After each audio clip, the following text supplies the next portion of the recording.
দাম নাই। ইবাদতটা হচ্ছে জীবনের সব ক্ষেত্রে ইবাদত করতে হবে। ইবাদত সম্পর্কে মিস ইন্টারপ্রিটেশন যেটা এসেছে, ভুল অর্থ যেটা এসেছে, সেই ভুল অর্থের কারণে মানুষ শুধু মনে করে নামাজ রোজা হজ যাকাতই শুধু ইবাদত না। ইবাদত হচ্ছে জীবনের সকল ক্ষেত্রে গোলামিটা হতে হবে আল্লাহ পাকের সব জায়গায়। পার্লামেন্টে গোলামি হবে কার? কোর্ট কাছারিতে কার? অফিস আদালতে কার? স্কুলে কলেজে কার? খেতে খামারে কার? রান্নাঘরে, নিজের ঘরে, পরিবারে, সব জায়গায় আনুগত্য কার? কেবলমাত্র আল্লাহ সুবহানাহু ওয়া তাআলার হুকুম অনুযায়ী জীবন পালন করার নামই হচ্ছে ইবাদত। এই ইবাদত, নামাজ পড়ার নাম ইবাদত, নামাজ না পড়ার নামও ইবাদত। রোজা রাখার নামও ইবাদত, রোজা না রাখাও ইবাদত। এখন আপনারা বলতে পারেন যেটা ঠিক, কি আশ্চর্য কথা শুনাইলেন, নামাজ পড়া তো ইবাদত, নামাজ না পড়া আবার কোন দেশে ইবাদত? রোজা রাখা তো ইবাদত, রোজা না রাখা কোন দেশে ইবাদত? মূল কথা হচ্ছে 5 ওয়াক্ত নামাজ সময় মতো পড়বেন, তা তো আপনার ইবাদত হবে। কিন্তু সূর্য উদয়ের সময়, সূর্য ঠিক মাথার উপরে থাকার সময়, সূর্য ঠিক অস্তগামী হওয়ার সময় নামাজ পড়া জায়েজ নাই, সেজদা করা জায়েজ নাই, হারাম করা হয়েছে। সুতরাং এই 3 সময় নামাজ না পড়াটাই ইবাদত। সারা বছর রোজা রাখবেন, ইবাদত হবে। কিন্তু 2 ঈদের 5 দিন রোজা রাখা হারাম করা হয়েছে, ওই 5 দিন রোজা না রাখাটাই, তার অর্থ হলো জীবনের সমস্ত কাজটাই হলো ইবাদত হবে, যদি মুসলমান আল্লাহর হুকুম মাফিক তার জীবনকে পরিচালনা করে। আপনার চোখের চাহনিটাও তো ইবাদত হবে। সুবহানাল্লাহ। এই চোখ দিয়ে গুনাহ কামাই করা যাবে, আবার এই চোখ দিয়ে সওয়াব কামাই করা যাবে। যদি কোনো সন্তান তার মা বাপের দিকে ভক্তির নজরে, মহব্বতের নজরে যদি তাকায়, নবীজি বলেছেন একটা কবুল নফল হজের সওয়াব আমলনামায় লেখা যাবে। সাহাবীরা প্রশ্ন করেছেন, যদি কেউ 100 বার তাকায় তো কি হবে? নবীজি বলেছেন, আল্লাহ রাব্বুল আলামিনের নিয়ামতের ভান্ডার অফুরন্ত নিয়ামতের, সেখানে কোনো অভাব নাই। যদি কোনো বান্দা যদি তার মা বাপের দিকে দৈনিক 100 বার তাকায়, তো ওই বান্দার আমলনামায় 100 কবুল নফল হজের সওয়াব লেখা যাবে। তাহলে দেখা গেল চোখের চাহনি আপনার ইবাদত, আপনার ঘুম ইবাদত, আপনার চাকরি ইবাদত, আপনার ব্যবসা বাণিজ্য ইবাদত। তার মানে হলো আল্লাহর গোলামি, আল্লাহর হুকুম অনুযায়ী কাজ করার নামই হচ্ছে ইবাদত। ইয়াকা না'বুদু ওয়া ইয়াকা নাস্তাঈন। আল্লাহ তাআলা একমাত্র তোমার গোলামি করি, তোমারই আনুগত্য করি, তুমি ছাড়া কারো গোলামি করি না, তুমি ছাড়া কারো গোলামি করি না। এখন দোকানদার নামাজের মধ্যে পড়লো ইয়াকা না'বুদু। ইয়াকা না'বুদু, না'বুদু শব্দটা হচ্ছে মুজারের সিগা। এর মধ্যে 2টা কাল পাওয়া যায়, বর্তমান আর ভবিষ্যৎ, 2টি কাল পাওয়া যায়।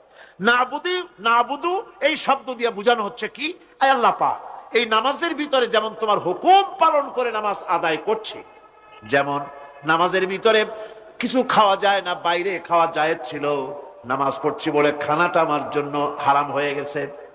কথা বলা জায়েজ ছিল, নামাজের ভিতরে কথা বলা হারাম করে দিলাম। এদিক ওদিক তাকানো জায়েজ ছিল, নামাজের ভিতরে এদিক ওদিক তাকানো বন্ধ করে দিলাম। তার মানে আমার জন্য চিরস্থায়ী, সব সময়ের জন্য আমার জন্য হালাল করে দেওয়া জিনিসগুলি এই নামাজের ভিতরে অল্প সময়ের জন্য হারাম করে প্রমাণ করে দিলাম। মাবুদ গো, এই নামাজের পরে চিরস্থায়ী হারামগুলি এইভাবে আমার জন্য হারাম করে নেব। ইয়াকা না'বুদু, নামাজটা পড়ছি যেভাবে করে, নামাজের বাইরে জীবন চালাবো সেইভাবে করে। সেজদা দিলেই তো সওয়াব হয়, সেজদা দিলে কি হয়? সওয়াব হয়। যদি কেউ 5-6টা সেজদা দিয়ে দেয় 1 রাকাতের মধ্যে, তো কি হবে? যদি কেউ নামাজ পড়লে তো সওয়াব হয়। ফজরের নামাজ যদি 4 রাকাত পড়ে তো কি হবে? মাগরিবের নামাজ যদি 2 রাকাত পড়ে অথবা 4 রাকাত পড়ে তো কি হবে? ইচ্ছে করে যদি এভাবে করে, ভুল করবে নয়, ইচ্ছে করে যদি করে, তাহলে আল্লাহর আইনের সঙ্গে বিরোধিতা করছে বলে সে বিদ্রোহী হিসাবে প্রমাণিত হবে। সুতরাং কথা হচ্ছে, নামাজের ভিতরে আয় আল্লাহ পাক ইয়াকা না'বুদু, এই নামাজের ভিতরে তোমার হুকুম মেনে যেভাবে নামাজ আদায় করি, নামাজের বাইরের জীবনটাও তোমার হুকুম মেনে পালন করব। এটাই হচ্ছে ইবাদতের মূল থিম, মূল আইডিয়া, মূল ফিলোসফি। নামাজ ইবাদত করতে হবে জীবনের সব ক্ষেত্রে। নামাজের ভিতরে বললাম ইয়াকা না'বুদু, দোকানদার, এই লোকটা কি ঘি বিক্রি করবে, ঘি আনছে দোকানে, তারপরে নামাজ পড়তে দাঁড়িয়েছে। দোকানের পিছনে ছোট্ট ঘর আছে, নামাজ পড়তে দাঁড়িয়েছে, শুরু করে দিল আল্লাহু আকবার আলহামদুলিল্লাহি রাব্বিল আলামিন আর রহমানির রহিম মালিকি ইয়াউমিদ্দিন ইয়াকা না'বুদু ওয়া ইয়াকা। তাড়াতাড়ি পড়তে হবে যেহেতু খরিদ্দার আসতেছে। খরিদ্দার 2-4 জন ভিড় জমা এসে নামাজ ছেড়ে দিয়েছে। কর্মচারীকে ডাকছে, শোন ভিতরে আসলো। আমি তো কেবল খাঁটি ঘি নিয়ে আসছি, ওর মধ্যে তো ভেজাল দিই নাই। তাড়াতাড়ি করে ওর মধ্যে যা দিয়ে ভেজাল দিতে হয় ভেজাল ডাল দিয়ে ঠিক মতো দিয়া তারপরে বিক্রি করবি। 100 টাকা কিনছিস, 250 টাকা করে বিক্রি করবি। আল্লাহু আকবার আর রহমানির রহিম মালিকি ইয়াউমিদ্দিন ইয়াকা না'বুদু ওয়া ইয়াকা। এটা নামাজ হইল কর? এই নামাজের আল্লাহর কোনো দরকার আছে? কোনো দরকার নেই। ইবাদত তো হবে নামাজ যার হুকুমে, ব্যবসা তার হুকুমে। নামাজে সেজদা দিব যার হুকুমে, রোজা রাখবো তার হুকুমে, নামাজ পড়বো যার হুকুমে, অর্থনীতি চালাবো তার হুকুমে, নামাজ পড়বো যার হুকুমে, আমার দেশের কলকারখানা চলবে, নামাজ পড়বে যার হুকুমে, পার্লামেন্ট চলবে তার হুকুমে, নামাজ পড়বো যার হুকুমে, রাজনীতি চলবে তার হুকুমে। এর উল্টা পাল্টা যদি হয় মুসলমান মানতে পারে কখনই। সুতরাং মুসলমানকে আনুগত্যের মস্তককে অবনত করে দিতে হবে আল্লাহ পাকের সামনে। আল্লাহর সঙ্গে আর বান্দার সঙ্গে হক আছে। বান্দার উপরে আল্লাহর হক এবং আল্লাহর উপরে বান্দার হক কি, এ ব্যাপারে একটি হাদিস আপনাদেরকে শোনানো যায়। হাদিসটি হচ্ছে ওয়ান মুআজ বিন জাবাল রাদিয়াল্লাহু তাআলা আনহু قال كنت رديف النبي صلى الله عليه وسلم على حمار فقال لي يا معاذ أتدري ما حق الله على العباد وما حق العباد على الله। হযরত মুআজ বিন জাবাল রাদিয়াল্লাহু তাআলা আনহু বলেন যে আমি রাসূল করিম সাল্লাল্লাহু আলাইহি ওয়াসাল্লামের পেছনে তার গাধায় সওয়ার ছিলাম। তিনি আমাকে জিজ্ঞেস করলেন, মুআজ তুমি কি জানো বান্দার উপরে আল্লাহর হক কি এবং আল্লাহর উপরে বান্দার হক কি? তিনি বললেন, আল্লাহু ওয়া রাসূলুহু আ'লামু, আল্লাহ এবং তার রাসূল খুব ভালো করে জানেন। রাসূল করিম সাল্লাল্লাহু আলাইহি ওয়াসাল্লাম জবাব দিলেন, ক্বালা হাক্কুল্লাহি আলাল ইবাদ আন ইয়াবুদুহু ওয়া লা ইউশরিকু বিহি শাইআ ওয়া হাক্কুল ইবাদি আলাল্লাহ আন লা ইউআযযিবু মান লা ইউশরিক বিহি শাইআ। আল্লাহর নবী বলেন, বান্দার উপরে আল্লাহর উপরে বান্দার হক হতেছে, আল্লাহর উপরে বান্দার হক হতেছে বান্দা আল্লাহ পাকের ইবাদত করবে, আল্লাহর গোলামি করবে, আল্লাহর আনুগত্য করবে, দাসত্ব করবে। সেই আনুগত্য, ইবাদত আর গোলামির ভিতরে কাউকে শরীক স্থাপন করবে না। বান্দার উপরে আল্লাহর হক হতেছে যেই বান্দা আল্লাহ পাকের ইবাদত করবে, গোলামি করবে, আর কোন শিরক করবে না। কিয়ামতের দিন ওই বান্দা সম্পর্কে আল্লাহর হক হবে বান্দাকে জাহান্নামের আগুন আল্লাহ পাক হারাম করে দিয়ে তার জান্নাত দিয়ে দিবেন। এটাই হলো বান্দার উপর আল্লাহ পাকের হক। সুতরাং ইবাদত হবে সলিড কার জন্য? আল্লাহ পাকের জন্য। জোরে বলেন কার জন্য? একমাত্র, কেবলমাত্র, শুধুমাত্র আল্লাহ পাকের জন্য গোলামি হবে। সেই গোলামির কথাটাই আমরা কোরআনে কারীমের মধ্যে সূরা ফাতিহায় প্রত্যেক দিন প্রতি রাকাতে আমরা পড়ি, ইয়্যাকা না'বুদু ওয়া ইয়্যাকা নাস্তাঈন। আয় আল্লাহ তাআলা, কেবলমাত্র তোমারই ইবাদত করি, কেবলমাত্র তোমারই দাসত্ব করি, আর কারো আনুগত্য দাসত্ব করি না। এই গোলামি, এই দাসত্ব আল্লাহ পাক আমাদেরকে করার তৌফিক দান করুন। আমরা বলি আমিন। আমাদের জীবনে ওঠায় বসায়, চলায় ফেরায়, বক্তৃতায়, ভাষণে, বিয়েতে, শাদীতে, আমাদের ইলেকশনে, আমাদের নির্বাচনে, আমাদের অর্থনীতিতে, রাজনীতিতে, আমাদের সমাজনীতিতে, পরিবারের নীতিতে, জীবনের সব ক্ষেত্রে আমরা গোলামি যেন করতে পারি কার? নামাজের ভিতরে যে কথাটা বলি, এই কথাটা যেন আমাদের বাস্তব জীবনে আমরা কার্যকরী করতে পারি। আল্লাহ পাক যেন তৌফিক দান করেন। বিশ্বকবি, কবি সম্রাট আল্লামা ডক্টর ইকবাল কি সুন্দর করে বলেছেন, আজ ভি হো जो इब्राहिम का इमा पैदा, आज भी हो जो इब्राहिम का इमा पैदा, आग कर सकती है एक अंदाज गुलिस्तां पैदा। ইব্রাহিমের ঈমান যদি আজও কোথাও হয় বিদ্যমান, করতে পারেন অগ্নিকুণ্ডে খুবসুরত এক গুলিস্তান। এখনো যদি ইব্রাহিমের ঈমান যদি কারো মধ্যে জাগ্রত হয় আর তাকে যদি আগুনে ভালানো হয়, সে আল্লাহ আজও আছেন না? নাই? আছে কিনা? আল্লাহু লা ইলাহা ইল্লা হুয়াল হাইয়ুল কাইয়ুম। পড়েন সবাই, আল্লাহু লা ইলাহা ইল্লা হুয়াল হাইয়ুল কাইয়ুম। তিনি সদা জাগ্রত, তিনি চিরঞ্জীব। সুতরাং মহান শক্তিধর আল্লাহ পাক, তার হচ্ছে সব গোলাম। তুমি গোলাম হইয়া আর এক গোলামের কাছে হাত পাতো, সে তোমারে কিচ্ছু দিতে পারবে না। আমি দৃষ্টান্ত দিতে গিয়ে বলি, একজন ভিক্ষুক সে যদি আর একজন ভিক্ষুকের কাছে গিয়ে বলে, ভাই আমারে 10টা টাকা দাও, সে 10 টাকা পাবে কই? সারাদিন খয়রাত করিয়া পাইছে মোটে 5 টাকা, তোমারে তো 10 টাকা দিতে পারবে না। ও ভিক্ষুক, তুমিও ভিক্ষুক। সুতরাং গোটা বিশ্ববাসী হচ্ছে আল্লাহ পাকের কাছে ভিক্ষুক। সবগুলি কি ভিক্ষুক? প্রধানমন্ত্রী হোক, প্রেসিডেন্ট হোক, প্রধান সেনাপতি হোক, আল্লাহ পাকের দরবারে এগুলি কিচ্ছুই না। এগুলি সব কি? গোলাম আর গোলাম। সুতরাং মাথা নত করা যাবে না কারো সামনে। এই প্রকৃতি, এই নেচার শেখাচ্ছে, একজন আছেন, সেটাকে বুঝতে হবে। বোঝার জন্য আল্লাহ কি দিয়েছেন? কি বোঝার জন্য আল্লাহ পাক মানুষকে ব্রেন দিয়েছেন, বিবেক দিয়েছেন। শোনার জন্য কান দিয়েছে, দেখার জন্য চোখ দিয়েছে।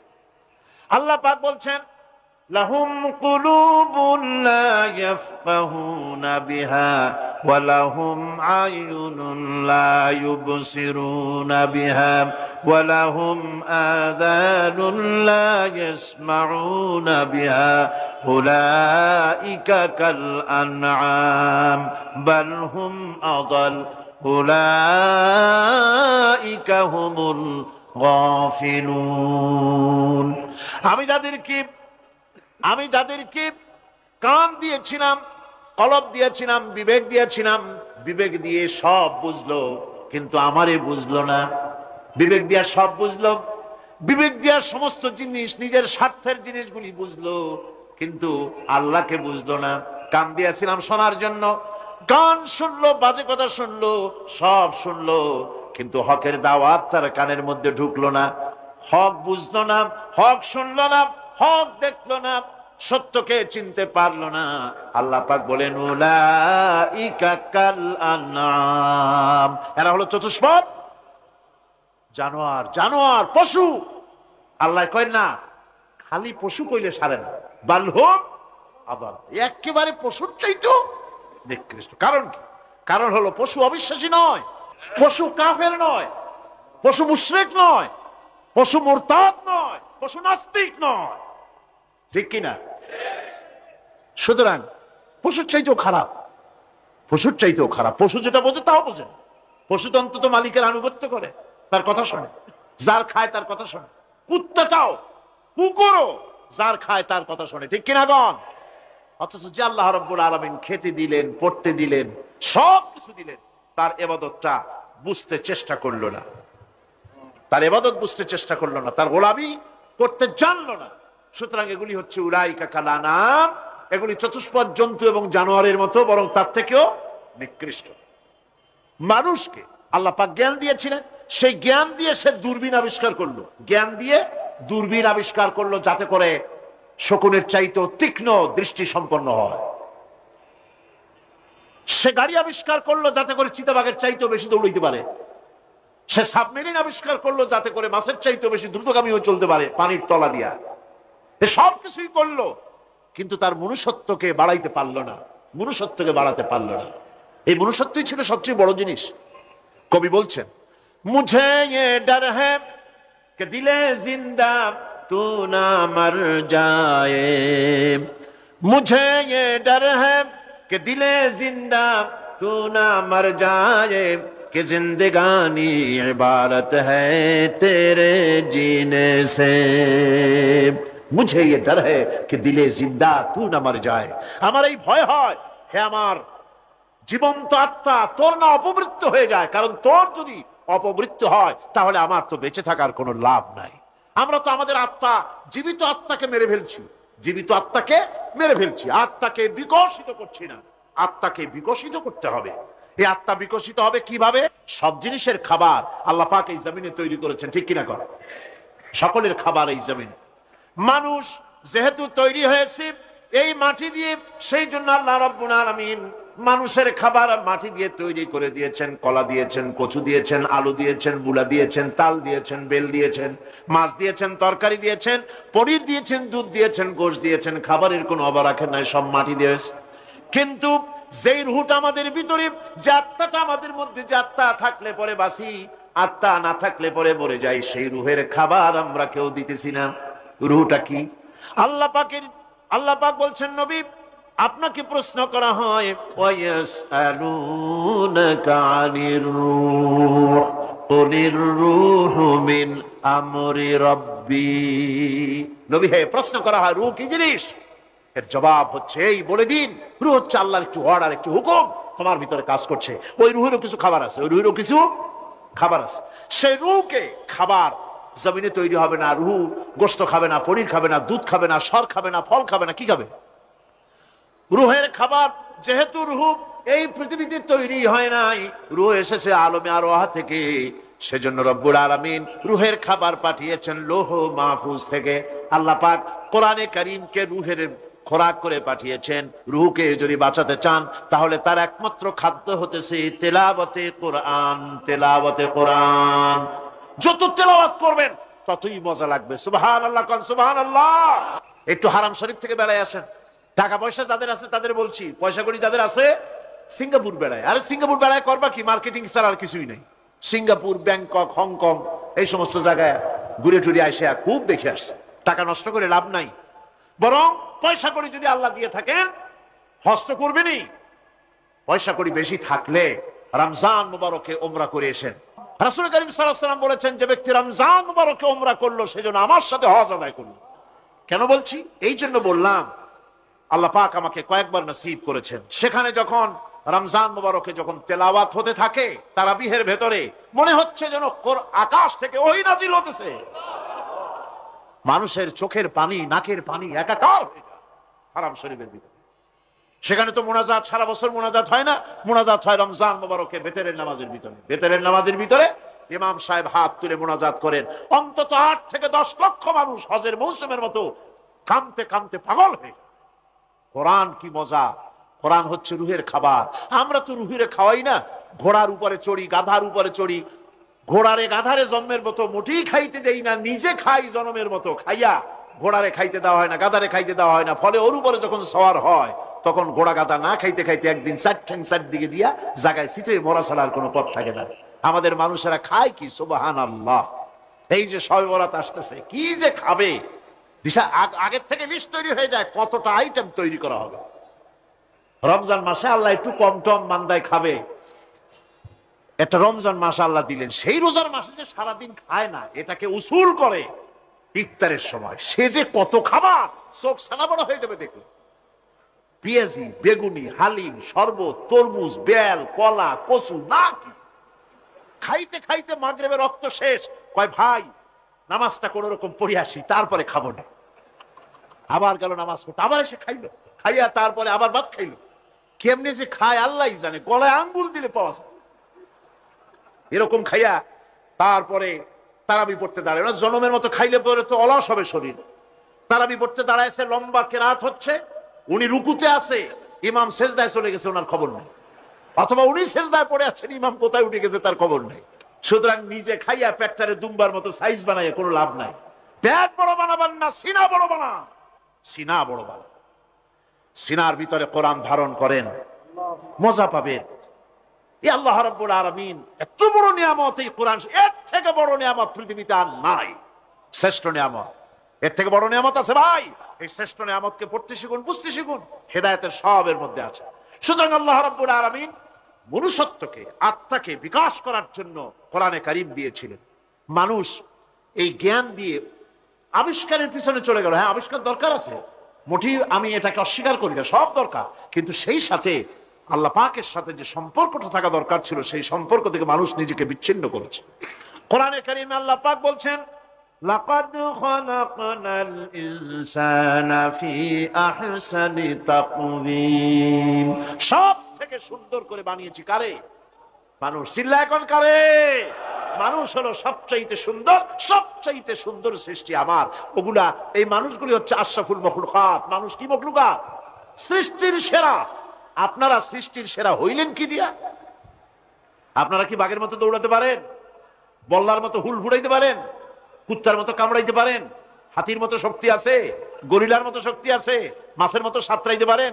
সাপের মতো ক্রুদ্ধতা আছে? সিংহের মতো হিংস্রতা আছে? তো কিসের, কোন দিক থেকে আপনি আশরাফুল মখলুকাত হলেন? আশরাফুল মখলুকাত হয়েছেন জ্ঞানের কারণে। কিসের কারণে? সেই জ্ঞানটার জন্যই তো আপনি সৃষ্টির সেরা। এই সৃষ্টির সেরা মানুষ, সুন্দর মানুষ, এই মানুষগুলি সুম্মা রাদাদনাহু ফি আসফালা সাফিলিন, সুম্মা রাদাদনাহু আসফালা সাফিলিন। এই মানুষ নিচে নামতে নামতে এত নিচে নামে, শয়তান অবাক হয়ে গালে হাত দিয়া নিচের দিকে তাকাইয়া দেখে আর চিন্তা করে এর দূর নামলো কেমনে। শয়তান অবাক হয়ে যায় মানুষের অবস্থা দেখে। আজ America, British parliament, American parliament আইন পাশ করে পুরুষে পুরুষে বিবাহ জায়েজ করে দিয়েছে সেখানে। নাউযুবিল্লাহি মিন যালিক। শয়তানের চাইতে অনেক কিছু। শয়তানও এইসব কাম জানেও না, বোঝেও না। শয়তান তো ভালো, কুত্তাও জানে না, ঠিক কিনা কন? কুকুরেও সমকামিতা করে না, শুয়ারেও করে না, গাধায়ও করে না। মানুষ কোথায় নামছে?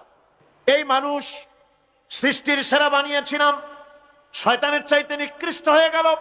আল্লাহ পাক বলেন, ইল্লাল্লাযীনা আমানু ওয়া আমিলুস সালিহাতি ফালাহুম আজরুন গায়রু মামনুন।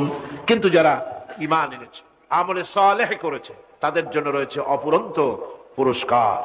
এই অপুরন্ত পুরস্কার আল্লাহ রাব্বুল আলামিন দান করবেন যারা নাকি মুমিন বান্দা, যারা নাকি ইবাদত করবে তাদের জন্য। এখন আমি আপনাদেরকে বলতেছিলাম যে ইবাদত গোলামি অর্থে, এর গোলামির পূর্ণ অর্থ সেটা হচ্ছে যে ব্যক্তি, পরিবার, সমাজ, রাষ্ট্র, জীবনের সকল ক্ষেত্রে গোলামি করতে হবে কার? আল্লাহ পাকের। এই ইবাদত শব্দটাকে কোরআনে কারিমে কয়েকটা অর্থে ব্যবহার করা হয়েছে। সে অর্থগুলি আমাদের জানা দরকার। যেমন ইবাদত এবং দাসত্ব অর্থে আল্লাহ পাক বলছেন, সুম্মা আরসালনা মূসা ওয়া আখাহু হারুনা বিআয়াতিনা ওয়া সুলতানিম মুবিন। অথবা মূসা এবং তার ভাই হারুনকে আমার নিদর্শন দিয়ে, তাদেরকে সুস্পষ্ট রূপে প্রমাণ সহ ফেরাউন এবং তার সভাসদের কাছে আমি পাঠিয়ে দিলাম। তারা যখন তাদের কাছে গিয়ে দ্বীনের দাওয়াত দিল, তখন তারা কি বলল? ফাকালু আনুমিনু লিবাশারাইনি মিসলিনা ওয়া কওমুহুমা লানা আবিদুন। আমি যখন তাদেরকে পাঠালাম, তারা যখন দ্বীনের দাওয়াত দিলেন, ইবাদতের দাওয়াত দিলেন, তখন তারা বলল, আমরা কি এমন আমাদেরই মতো দুজন মানুষের আনুগত্য করব? এখানে আবিদুন অর্থাৎ দাসত্ব, আমরা কি তার দাসত্ব করব? এই দাসত্ব একমাত্র আল্লাহরই হতে পারে, আর কারো হতে পারে না।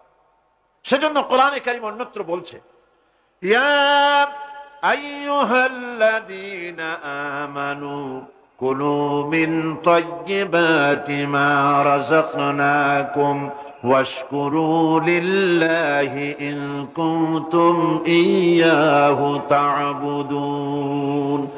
হে ঈমানদারেরা, তোমরা যদি আমার ইবাদত করো, তবে আমি তোমাদেরকে যে সব পবিত্র জিনিস দান করেছি তা খাও এবং আল্লাহর শুকর আদায় করো। তো ইবাদত আল্লাহ পাকের করলে আল্লাহ পাক তাদেরকে খেতে দিবেন, পড়তে দিবেন, সবকিছু আল্লাহ পাক করে দিবেন। তো আল্লাহ পাকের ইবাদত করতে হবে, আল্লাহ পাকের উপর ঈমান আনতে হবে, আর তাগুতকে অস্বীকার করতে হবে। অন্য আরেকটি আয়াতে কথাটা এভাবে এসেছে, ফামান ইয়াকফুর বিত্তাগুতি ওয়া ইউমিন বিল্লাহি ফাকাদ ইসতামসাকা বিল উরওয়াতিল উসকা লা ফিসামা লাহা ওয়াল্লাহু সামিউন আলিম। যে ব্যক্তি তাগুতকে অস্বীকার করলো, ওয়া ইউমিন বিল্লাহ এবং আল্লাহর উপর ঈমান এনেছে, ফাকাদ ইসতামসাকা বিল উরওয়াতিল উসকা, সে এমন এক মহান অবলম্বন ধারণ করলো যে কোনো জিনিসই তাকে বিচ্ছিন্ন করে দিতে পারবে না, এমন এক মহান অবলম্বন ধারণ করেছে। সুতরাং আল্লাহর উপর ঈমান আনতে হবে, তাগুতকে অস্বীকার করতে হবে। ইবাদত জীবনের সকল ক্ষেত্রে করতে হবে কার? আল্লাহ পাক।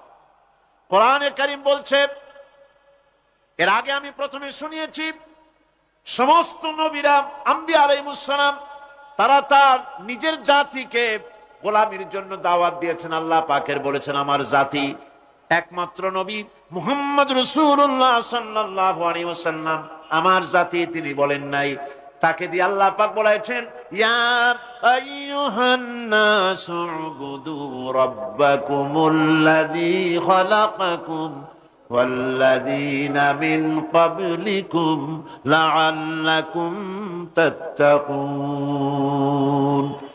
রাব্বাকুম উবুদু রাব্বাকুম আয় আতিউ রাব্বাকুম, গোলামি করো, আনুগত্য করো, দাসত্ব করো তোমার সেই প্রভুর, সেই রবের যিনি তোমাকে সৃষ্টি করেছেন, তার আনুগত্য জীবনের সব ক্ষেত্রে করো।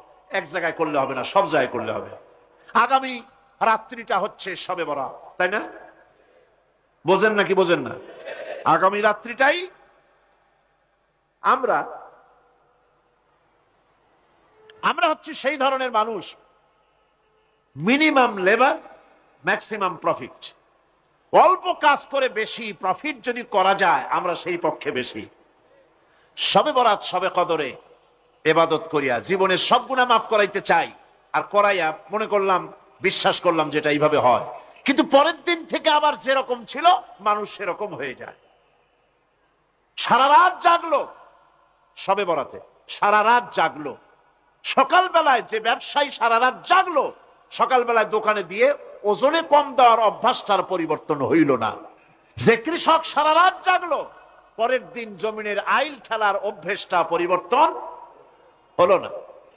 যে ব্যক্তি মিথ্যা কথা বলতো, চুরি করত, ডাকাতি করত, যে অফিসার সারা রাত জেগেছেন, পরের দিন অফিসে গিয়ে তার ঘুষ খাওয়ার বদভ্যাস থেকে তিনি নিজেকে বিরত রাখতে পারেননি। তাহলে এই শবে বরাত করে রাত জেগে ফায়দা কতটুকুন ফায়দা? হ্যাঁ, ফায়দা কিছু আছে, ফায়দা আছে। সেটা হলো পায়াস খাওয়া, সেটা হলো গোশত খাওয়া, রুটি খাওয়া, এই ফায়দা তো হবেই, এগুলি হয়। কিন্তু আপনার মূল ফায়দা হবে কি করে যদি আপনার অভ্যাসের পরিবর্তন না হয়? কথা বোঝেন কিনা? মূল অভ্যাসের তো পরিবর্তন করতে হবে। মৌলানা মৌলবীরা ছাড়া কোরআন বুঝবো না, এই কথাটা হলো শয়তানের বড় রকমের একটি ওয়াসওয়াসা। আল্লাহ পাক নিজেই বলছেন কোরআন বোঝা কঠিন না সহজ। আল্লাহ জবাব দিচ্ছেন কোরআনে কারিমে, রব্বুল আলামিন বলেছেন, ওয়ালাকাদ ইয়াসসারনাল কুরআনা লিযিকর ফাহাল মিন মুদ্দাকির।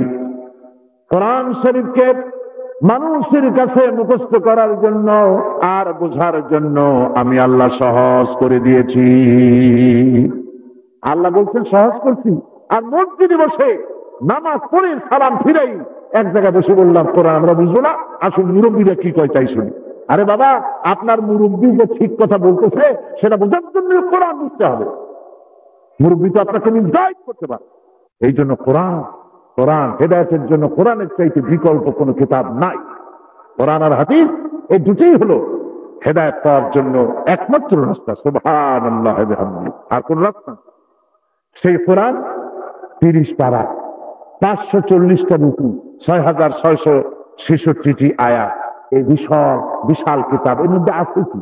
একটু কিউরিসিটি হলো না, একটু আগ্রহ হলো না, যেটার মধ্যে আছে কি একটু দেখি। একদিন এই কোরআন দিয়ে মুসলমানেরা গোটা পৃথিবীর অর্ধেকটা পৃথিবীর পায়ের তলায় এসেছিল তাদের। একদিন এই কোরআন মানার কারণে তদানীন্তন সুপার পাওয়ার পার্সিয়ান এম্পায়ার এবং রোমান এম্পায়ার এসে মুসলমানদের পায়ে চুমো খেয়েছে। আর আজ সেই কোরআন আছে, প্রায় 130 কোটি মুসলমান পৃথিবীতে আছে। তারপরে বুশের জুতার বাড়ি, শ্যারনের থাপ্পড়, বাজপেয়ীর কানমলা, এগুলি মুসলমানদের সহ্য করতে হচ্ছে। এটাই হলো দুর্ভাগ্য, এটাই হলো আমাদের জন্য ট্র্যাজেডি। কোরআন মাত্র 550 আয়াত হুকমে শরঈ। কোনটা মানব? কি বলবো কি বলবো না, কি খাবো কি খাবো না, কি করব কি করব না, আদেশ এবং নিষেধ জাতীয় কথাবার্তা হলো 550টি আয়াত, 550 আয়াত। তাহলে বাকি 6 সহস্রাধিক আয়াত কি, এর মধ্যে আছে কি, তা জানার জন্য একটু চিন্তা হলো না। ইবাদতের অর্থটাই হলো পুরো কোরআন শরীফ বুঝে ওই অনুযায়ী জীবনকে পরিচালনা করা। আর সেই জন্য সূরা ফাতিহার মধ্যে বলতেছি প্রত্যেক দিন ইয়াকা না'বুদু, আয় আল্লাহ কেবলমাত্র তোমার ইবাদত করি, তোমার গোলামি করি। গোলামি কার করি বলেন, নামটা বলেন কার, সবাই বলেন কার?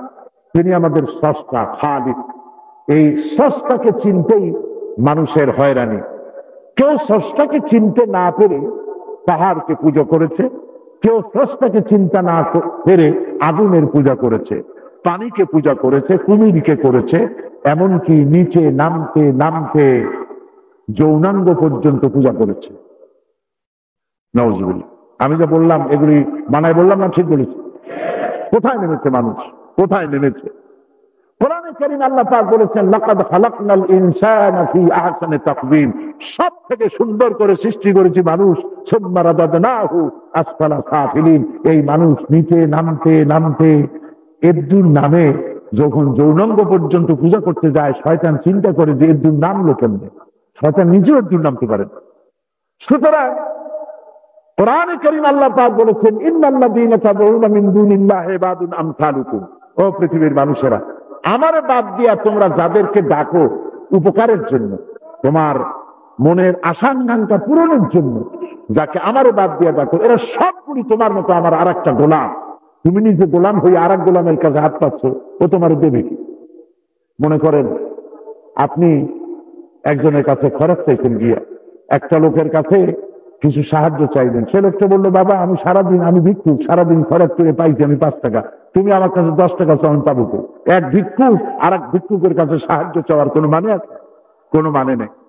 সুতরাং পৃথিবীর আল্লাহ আল্লাহু গনিয়্যুন ওয়া আনতুমুল ফুকারা, আল্লাহ হচ্ছেন সমস্ত সম্পদের মালিক আর তোমরা সব ফকিরের গোষ্ঠী।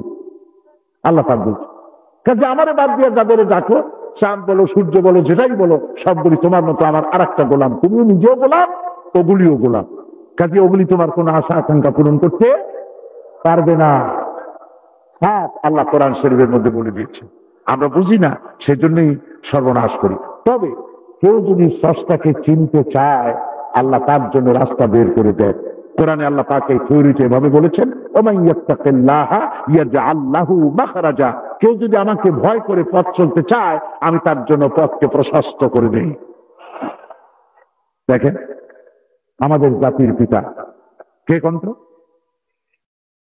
বারবার একথা আমার স্মরণ করিয়ে দিতে হয় এই জন্য যে বাংলাদেশি মুসলমানদের মাথার মধ্যে কিছু পোকা ঢুকছে জাতির পিতার ব্যাপার। আল্লাহ এই পোকাগুলি এগুলিকে শেষ করে দিন। মাথার মধ্যে যে মানুষগুলা না, মাথার মধ্যে যে পোকা ঢুকছে, পোকাগুলি আল্লাহ নামায় দিক। মিল্লাত আবিকুম ইব্রাহিম, এই মিল্লাতের পিতা হচ্ছেন ইব্রাহিম আলাইহিস সালাম। কে বলছেন? আল্লাহ পাক বলছেন। পিতা একাধিক হওয়া সুলক্ষণ না কুলক্ষণ? মুসলমানেরা একটা সাধারণ মানুষকে আবার পিতা ডাকতে যাবে, দুঃখ নাকি? মুসলমানেরা মুসলমানদের জন্য পিতা ইব্রাহিম আলাইহিস সালাম। সুবহানাল্লাহ।